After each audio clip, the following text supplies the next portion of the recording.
Hello students, welcome to Chaturvedi classes. बेटा, हमने अपने प्रीवियस लेक्चर में अपना क्वाड्रेटिक इक्वेशन चैप्टर कंप्लीट किया। आप लोग ने भी कर लिया ना।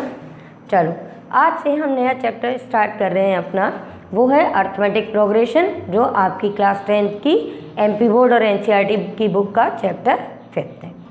अब अर्थमेटिक प्रोग्रेशन शुरू करने से पहले हम थोड़ी सी बेसिक अपनी नॉलेज सारी की सारी रिवाइज कर लेते हैं कि जैसे इस चैप्टर का नाम है अर्थमेटिक प्रोग्रेशन। अर्थमेटिक तो याद है ना बेटा। अर्थमेटिक क्या हम लोग बराबर पढ़ते ही आ रहे हैं कि अर्थमेटिक हमारी मैथ्स की वो ब्रांच होती है जिसमें हम लोग नंबर्स को ऐड करना, सब्ट्रैक्ट करना, डिवाइड करना या मल्टीप्लाई करने का काम करते हैं, है ना। तो नंबर्स के साथ में ऐड, सब्ट्रैक्ट, मल्टीप्लाई और जब हमने डिवाइड किया तो उसी पर हमने देखा कि कई बार कुछ नंबर्स में अगर हम कंटिन्यूसली ऐड, सब्ट्रैक्ट, मल्टीप्लाई या डिवाइड करते हैं तो हमारे पास में एक सीक्वेंस बन जाती है। मीन्स एक पैटर्न अगर हमारे पास में है, अगर मैंने लिखा है 1 2 3 4 5, ठीक है, तो मैंने कोई भी नंबर लिख दिया या मैंने लिख दिया 1 स्क्वायर, 2 स्क्वायर, 3 स्क्वायर, 4 स्क्वायर, तो भी मैं ऐसे लिख सकती हूँ कि कितने भी नंबर्स लिख सकते हैं। तो हमने देखा कि अगर इन नंबर्स के साथ में हम कोई चीज़ सेम चीज़ ऐड कर दें, सब्ट्रैक्ट कर दें, डिवाइड कर दें, स्क्वायर कर दें, तो हमारे पास में एक अपनी इस तरह की सीक्वेंस बन जाती है। अब सीक्वेंस का मतलब क्या हुआ कि जब हम अपनी नेक्स्ट टर्म को एक पर्टिकुलर पैटर्न के थ्रू आगे बढ़ा सकते हैं। फॉर एग्जाम्पल कि हम लोग जानते हैं कि अगर हम ऑड नंबर्स लिख रहे हैं तो 1 3 5 7 एंड ऑन, तो इसके बाद में अगर हमसे कोई कहे कि आप और आगे के नंबर्स लिखो तो हम लिख सकते हैं, क्योंकि ये एक पर्टिकुलर पैटर्न को फॉलो कर रहे हैं। तो ऐसे सारी के सारे जो अपन नंबर्स लिखते हैं जिनमें हम एक के बाद एक नंबर लिख सकते हैं, तो इनको हमने कहा कि ये हमारी एक पर्टिकुलर सीक्वेंस है। सीक्वेंस तो समझ में आ गया ना कि किसी भी पैटर्न को फॉलो करके जब हम आगे आगे और आगे बहुत सारे नंबर्स लिख सकते हैं तो वो हमारी सीक्वेंस हो गई। अब इन सीक्वेंस में भी देखा गया कि और भी डिफरेंट टाइप की जो सारी सीक्वेंस लिखी गई, तो ये चेक किया गया कि इनमें कुछ सीक्वेंसेस ऐसी थीं जिनको एक पर्टिकुलर कांस्टेंट नंबर से रेगुलरली अगर हमने उनको इंक्रीज या डिक्रीज किया तो हमको वो सीक्वेंस मिल रही थी।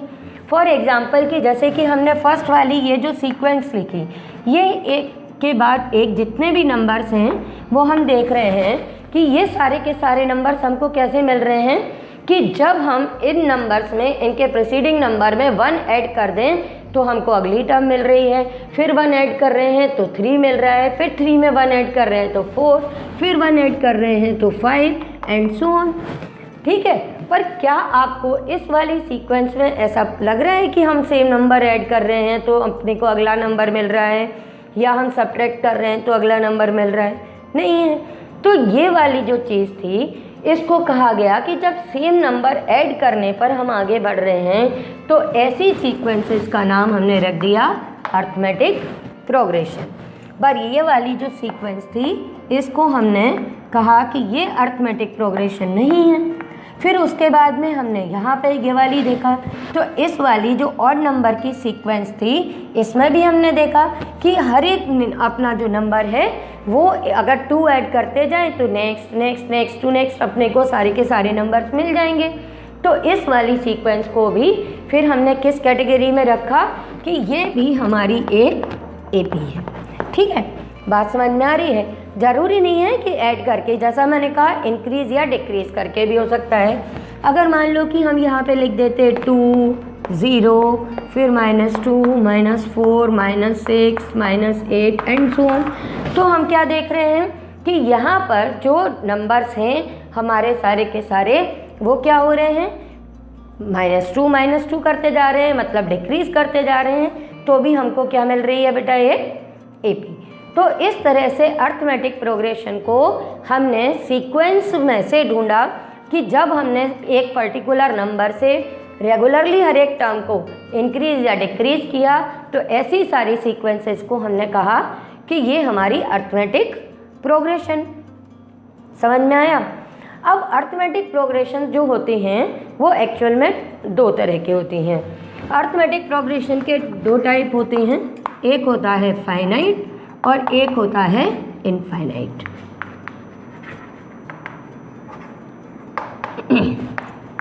फाइनाइट जिसमें number of turns upon count कर सकते हैं, इनफाइनाइट जिसमें नहीं कर सकते। अब फाइनाइट इनफाइनाइट के लिए ऐसे सोचो कि हमने अभी मैंने तुमसे कहा कि अर्थमेटिक प्रोग्रेशन वो है जिसमें सेम नंबर ऐड करते जाते हैं, तो वो अर्थमेटिक प्रोग्रेशन है। अब आप सोचोगे कि रियल लाइफ में हमने ये अर्थमेटिक प्रोग्रेशन पढ़ लिया तो इसका क्या यूज़ है, या हम इसको क्यों पढ़ रहे हैं, या इसको पढ़ने की ज़रूरत क्या है, ये हमारे लिए कैसे यूज़फुल है। तो ऐसे सोचो कि मान लो कि आपके पेरेंट्स हैं, उन्होंने सोचा कि आपकी अभी एज 13-14 ईयर्स है, हम आपके नाम से एक सेविंग स्टार्ट करते हैं जिसमें पर मंथ या पर ईयर हम आपके लिए 20,000 रुपीज़ सेविंग के रखते जाएंगे, और जब आप 25 ईयर्स के हो जाएंगे तो वो अमाउंट आपको मिल जाएगा जो आपकी एजुकेशन में या कहीं पे भी काम आएगा। ठीक है बेटा। अब आप ये सोचना चाहते हो कि अभी मम्मी इतना पैसा मेरे लिए सेव कर रही हैं, तो आफ्टर 25 ईयर्स मेरे पास कितने पैसे हो जाएंगे। ठीक है ना। तो अब आप वहाँ पर कैलकुलेट करना स्टार्ट कर रहे हो, तो वहाँ पर आपके पास में जो टाइम ड्यूरेशन है वो फिक्स है। तो इस टाइम पे हमारे पास में जो एपी बनेगी वो कहलाएगी फाइनाइट।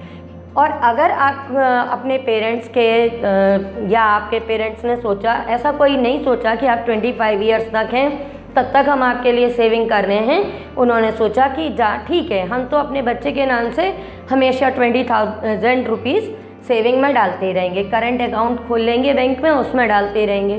तो ऐसी जो सीरीज़ मिलेगी वो होगी इनफाइनाइट। तो अब यही बात चल रही थी कि आपको क्यों ज़रूरत है एपी सीखने की और उसका क्या यूज़ होगा।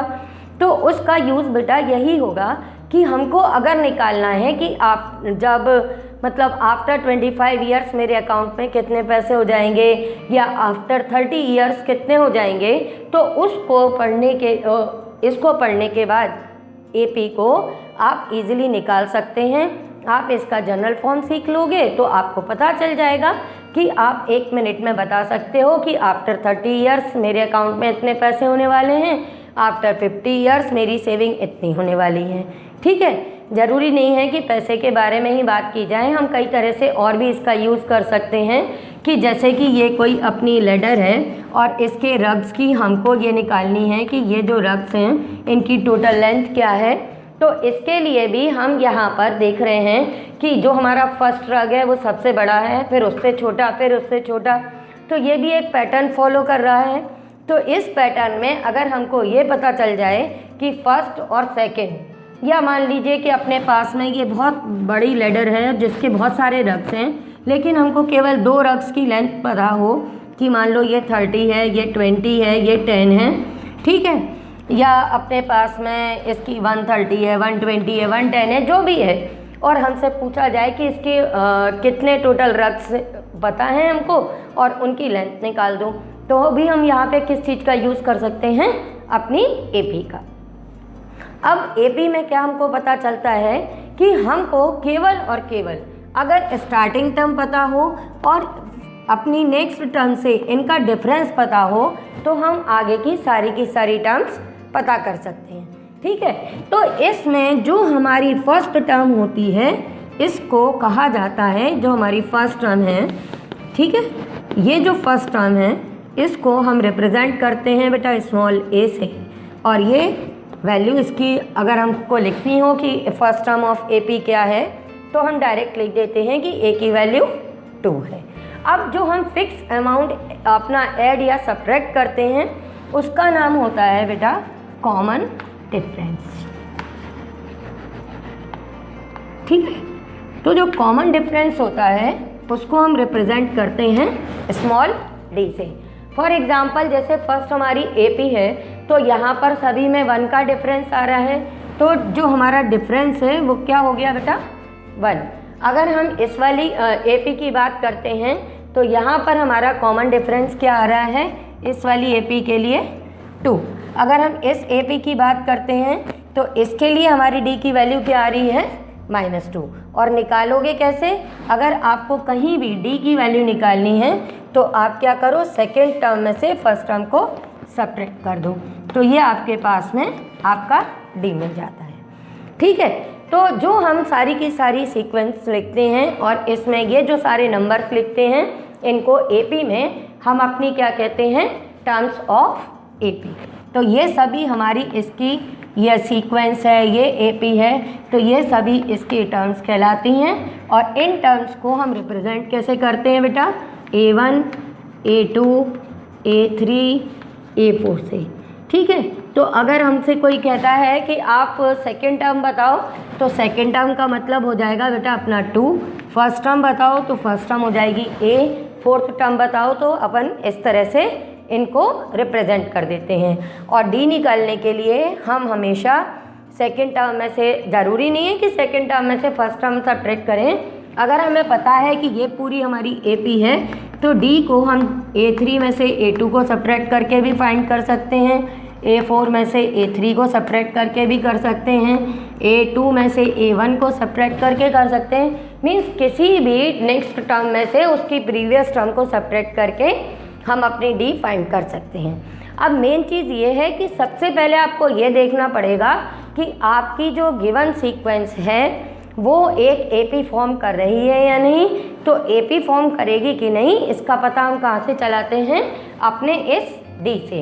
हम क्या करेंगे कि जो हमारे पास में सीक्वेंस दी हैं उनके लिए आप 3-4 बार टर्म्स को लेके उनका सारे के सारे डिफरेंसेस निकालेंगे, और अगर वो हमारे सेम आएंगे तब हम कहेंगे कि ये एक एपी फॉर्म कर रहा है, अदरवाइज नहीं। जैसे कि अभी मैंने आप लोगों से बोल दिया कि फर्स्ट वाली एपी है, सेकंड वाली है, थर्ड वाली नहीं है, इस टाइप से। तो अब आपको अगर क्वेश्चन में आता है कि ये पूछा जाए कि क्या ये एपी है या नहीं, तो जैसे मैंने बोला ये सारी इसकी टर्म्स हैं, तो आप सबसे पहले क्या करना, आप सबसे पहले इनके लिए डी फाइंड करना। मीन्स A2 में से A1 को सब्ट्रैक्ट किया आपने, 2 - 1 1 आएगा। फिर आप A3 में से A2 भी सब्ट्रैक्ट करके देखो तो 3 - 2 1 आएगा। फिर A4 में से A3 सब्ट्रैक्ट करो, 4 - 3 ये भी 1 आएगा। मीन्स अपना डी हर जगह सेम आएगा, तो हम कह देंगे कि as common difference is same, therefore it is an AP. अब अगर हम सेकेंड वाली इस सीक्वेंस की बात करेंगे, तो इस सीक्वेंस में अगर हमने A2 - A1 किया बेटा, तो ये क्या आएगा आपका 2² - 1² है ना।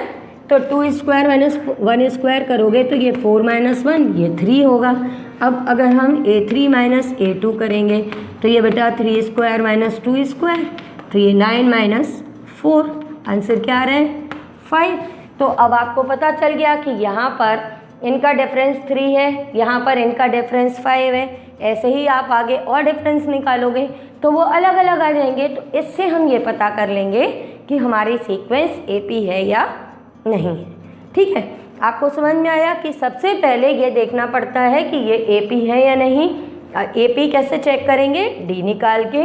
डी निकालने के बाद में अगर हमसे पूछा जाता है कि फर्स्ट टर्म क्या है, तो वो हमारी फर्स्ट टर्म यानी ए की वैल्यू ये हो जाती है, और जो हमारा कॉमन डिफरेंस है डी, वो इनको सब्ट्रैक्ट करने पर जो हमारा सेम आंसर आता है वो हमारा डी हो जाता है। तो इस बेस पर ये कहते हैं हम कि जनरल टर्म ऑफ एपी हमारी क्या होती हैं, जनरल टर्म ऑफ एपी वो होती है बेटा, फर्स्ट टर्म ए होगी, तो नेक्स्ट टर्म हमको ये कॉमन डिफरेंस ऐड या सब्ट्रैक्ट करके मिलेगी, तो ये हो जाएगा a + d, फिर ये हो जाएगा a + 2d, a + 3d and so on. इसी तरह से हम अपनी बाकी की सारी टर्म्स निकाल सकते हैं। ठीक है बेटा, और इनके डेरिवेशन जनरल टर्म के and sum of n terms के वो मैं आपको बाद में बताऊंगी। ओके बच्चों।